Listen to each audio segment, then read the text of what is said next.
নমস্কার বন্ধুরা, আশা করছি আপনারা সবাই ভালো আছেন এবং সুস্থ আছেন। আমি রাখি আমার চ্যানেলে সবাইকে জানাই অনেকটা স্বাগত।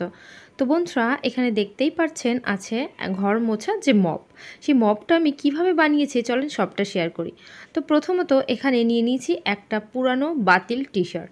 তো আমাদের প্রত্যেকের বাড়িতে এরকম টি শার্ট যখন পুরানো হয়ে যায় অথবা ছিঁড়ে যায়, একটা কালার আর একটা কালারের সঙ্গে লেগে যায়, তখন সেই টি শার্টগুলোকে আমরা ফেলে দিই।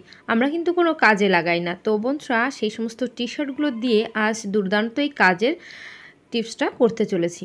তো প্রথমত যেটা করতে হবে, একটা কাঁচি নিতে হবে। কাঁচির সাহায্যে এখানে 2 আঙ্গুল করে 2 আঙ্গুল অথবা 1.5 আঙ্গুল হিসাব করে এরকম লম্বা করে কেটে নিতে হবে। তো আমরা এইভাবে লম্বা করে কেটে নিচ্ছি কাঁচির সাহায্যে। আপনারা দেখবেন, চেষ্টা করবেন অন্তত 1 থেকে 1.5 আঙ্গুল মতো করে করে কেটে নেবেন। আমি এখানে ঠিক যেভাবে কাটছি আপনাদেরও কিন্তু সেই একইভাবে কাজটা করতে হবে। করার পর এখানে খুব সুন্দর একটা মপ তৈরি হয়ে যাবে। তো আমরা মপ কেনার সময় বাজার থেকে অনেকটা টাকা পয়সা খরচা করে কিন্তু সেই মপগুলোকে কিনি। তাই টাকা পয়সা খরচা না করে বাড়িতে থাকা বাতিল বোতল এবং বাতিল টি শার্ট দিয়ে যদি সেই মপটা তৈরি করে নিতে পারি।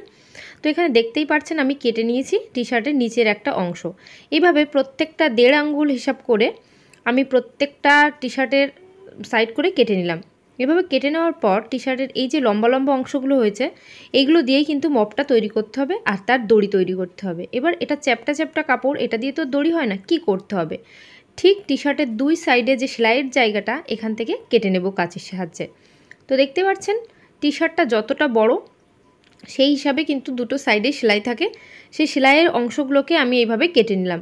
কেটে নেওয়ার পর কি করতে হবে, এই দুটো অংশকে আমি এক এক করে এটাকে আমি লম্বা দড়ি মতো করব। তার জন্য এই টি শার্টের যে এই ফিতেটা কেটে নিয়েছি, ফিতেটাকে এভাবে টান দিতে হবে।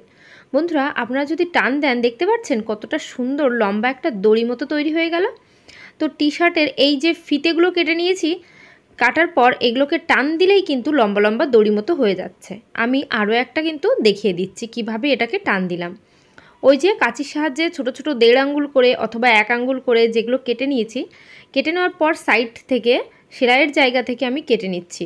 সেলাইয়ের জায়গা থেকে এইভাবে কাটার পর এই দুটোকে একসঙ্গে করেও আপনারা টান দিতে পারেন।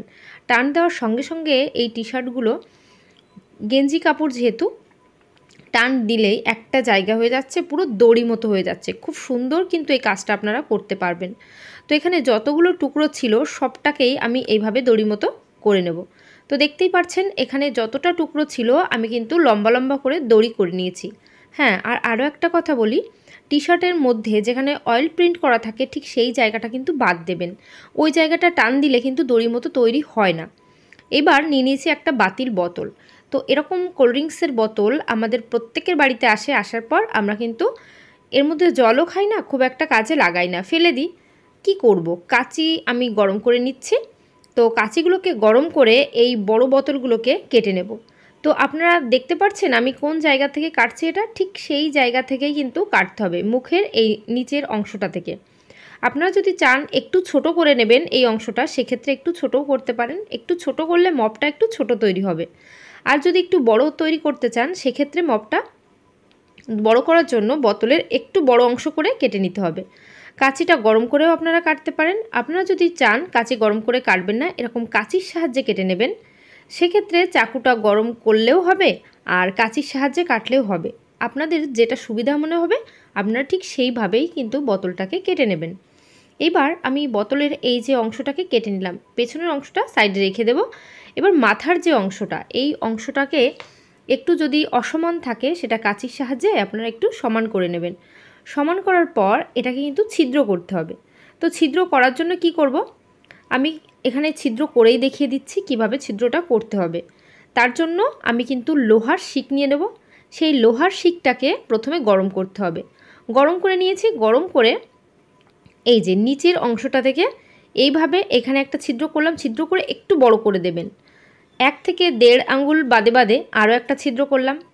কিভাবে ছিদ্রটা করছি, করে সঙ্গে সঙ্গে একটু ঘুরিয়ে দিতে হবে, তাহলে ছিদ্রটা বড় হবে। আর দুটো ছিদ্রের ঠিক উপরের অংশে আরও একটা করে ছিদ্র করতে হবে।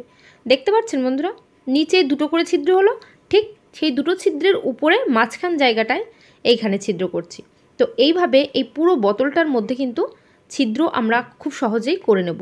শিকটাকে গরম করব, গরম করে এইভাবে ছ্যাঁকা দিলেই কিন্তু ছিদ্র হয়ে যাবে। শুধু ছিদ্র করলেই হবে না, যেহেতু গেঞ্জি কাপড়ের দড়ি তার জন্য ছিদ্রটা একটু বড় করতে হবে, তাহলে আমাদের কাজের সুবিধা হবে।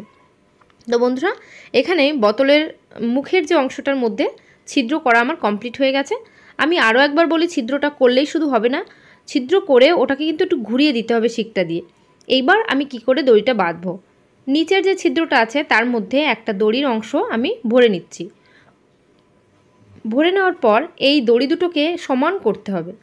সমান করার পর আপনারা এখানে একটা গিঁট দিয়ে নেবেন। এইভাবে ঠিক একটা গিঁটও দিতে পারেন, যদি খুব মজবুত করতে চান সেক্ষেত্রে এখানে কিন্তু দুটো গিঁট দেবেন। তো আমি এখন দেখাচ্ছি, তার জন্য এখানে একটা গিঁট দিয়ে চলে যাচ্ছি। তো বন্ধুরা, এইভাবে প্রত্যেকটা ছিদ্রের মধ্যেই কিন্তু আপনারা দড়িগুলো করে আস্তে আস্তে করে ভরে নিচ্ছেন। এইভাবে ভরে নেওয়ার পর তো আমি এখানে দুটো তিনটে দড়ি ভরা দেখিয়ে দিচ্ছি। আমি আবারও বলছি, দড়ি দুটোকে ভরে টেনে নেবেন, টেনে তারপর কিন্তু এখানে একটা গিঁট দেবেন। সমান একেবারে থাকতে হবে, একটা দড়ি বড় একটা দড়ি ছোট এইভাবে কিন্তু কাজটা করবেন না। তো এই যে আমি দড়িটা যেভাবে গিঁট দিচ্ছি এইভাবে কিন্তু পরপর করে পুরো বোতলটার নিচের অংশে আমি দড়িটা ভরে নেব। তো এখানে আমি দুটো দড়ি ভরে দেখিয়ে দিলাম, 3 নম্বর দড়িটাও ভরছি। আপনাদের সুবিধা মতো বাইরের দিক থেকে ভরতে পারেন আর ভেতর দিক থেকেও ভরতে পারেন। দড়িটা মেন যেটা করতে হবে, সমান করতে হবে, সমান করে একটা গিঁট দিতে হবে। তো বন্ধুরা, আমি আবারও বলছি, আপনারা যদি এটা খুব মজবুত চান সেক্ষেত্রে গিঁট কিন্তু দুটো করে দেবেন। আমি এখানে একটা করে গিঁট দেখিয়ে দিলাম। এইভাবে পুরো বোতলটার মধ্যে কিন্তু আমাদের দড়িগুলো ভরা হয়ে গেছে। এইভাবে দড়িগুলো ভরার পর উপরের যে ছিদ্রগুলো আছে সেই উপরের ছিদ্রগুলোকেও কিন্তু আমাদের দড়ি দিয়ে এইভাবে ভরতে হবে। তো এইভাবে কিন্তু আমার কাজটা করা হয়ে গেল। এই যে নিচের অংশে আমার দড়ি গিঁট মারা হয়ে গেছে। এইবার কি করব, নিচের অংশে করা যখনই হয়ে যাবে না, তখন উপরের অংশ মানে উপরের যে ছিদ্রগুলো আছে সেই উপরের ছিদ্রগুলোর মধ্যে দড়ি ভরতে হবে। দড়িগুলো টান দিয়ে যখন সরু করেছি মাথার দিকটাও কিন্তু সরু করতে হবে। মাথার দিকটা চ্যাপটা যদি থাকে সেক্ষেত্রে কিন্তু ছিদ্রের মধ্যে ঢুকবে না। তো দেখো বন্ধুরা, আমি এইভাবে নিচের দুটো দড়ি তার মাঝখান থেকে এই দড়িটাকে নিচে ঝুলিয়ে দেব। প্রত্যেকটা বার কিন্তু একইভাবে কাজটা করতে হবে। নিচের দুটো দড়ি সাইড করতে হবে, করে ঠিক তার মাঝখান বরাবর এইভাবে গিঁট দিতে হবে। আমি যেভাবে করছি ভিডিওটা আপনাদের কিন্তু ঠিক একইভাবে ভিডিওটা করতে হবে। এই যে দুটো দড়ি আমি দু সাইডে করে এই যে মাঝখানের দড়িটার গিঁট দিয়ে ঠিক দুটো দড়ির মাঝখান বরাবর এখানে গিঁট দেব। এইভাবে যদি আপনারা কাজ করতে পারেন তাহলে কিন্তু মপটা খুব সুন্দর তৈরি হয়ে যাবে। এর জন্য বাজার থেকে কিন্তু মপ কিনে আনতে হবে না। তো একে একে আমি প্রত্যেকটা উপরের ছিদ্রগুলোকে গিঁট দেওয়া কমপ্লিট হয়ে গেল। কমপ্লিট করার পর এখানে কিন্তু আমি দুটো গিঁট দিয়ে দেখিয়ে দিলাম। তো গিঁট দেওয়ার পর এইভাবে শুধু যে রাখলে হবে তেমনটি কিন্তু নয়। এইবার দড়িগুলো আমার সব ভরা হয়ে গেছে। নিচের অংশ যেহেতু একটু ছোট বড় আমি এইভাবে সমান করে কেটে নিয়েছি। দেখতে পাচ্ছেন কতটা সুন্দর মপ কিন্তু তৈরি হয়ে গেল। এবার এইটুকু তৈরি করলে কিন্তু মপটা হবে না, এর একটা হাতল রাখতে হবে। তার জন্য বাড়িতে আগের থেকে এরকম একটা মপের যে হাতলগুলো আছে সেই লাঠিটা ভাঙা আমাদের বাড়ি ছিল, আমি সেটা দিয়েই কাজটা করছি। আপনাদের বাড়ি যদি না থাকে যে কোনো একটা লাঠি নিয়ে নেবেন।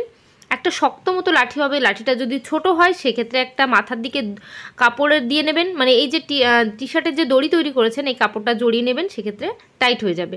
আমার যেহেতু একেবারে পারফেক্ট সাইজ তার জন্য বোতলের মুখে আমি কিন্তু এই ভাঙা অংশটা ঢুকিয়ে দিলেই আমার কাজটা হয়ে যাচ্ছে। একটু কিন্তু টাইট করে করতে হবে এটা।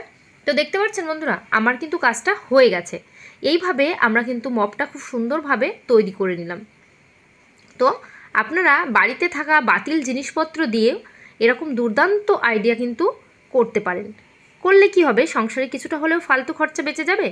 আমরা আমাদের নিজেদের জিনিসপত্রগুলো নিজেরা গুছিয়ে করলে দেখবে খুবই শান্তি লাগে। তো আশা করছি বন্ধুরা এইভাবে আপনারা আপনাদের কাজগুলো করে নিতে পারবেন। তো আজকের ভিডিও আমি এখানে শেষ করছি। সবাই ভালো থাকবেন, সুস্থ থাকবেন। আবার নেক্সট কোনো ভিডিওয় তাড়াতাড়ি দেখা হবে। তো বাই, টাটা।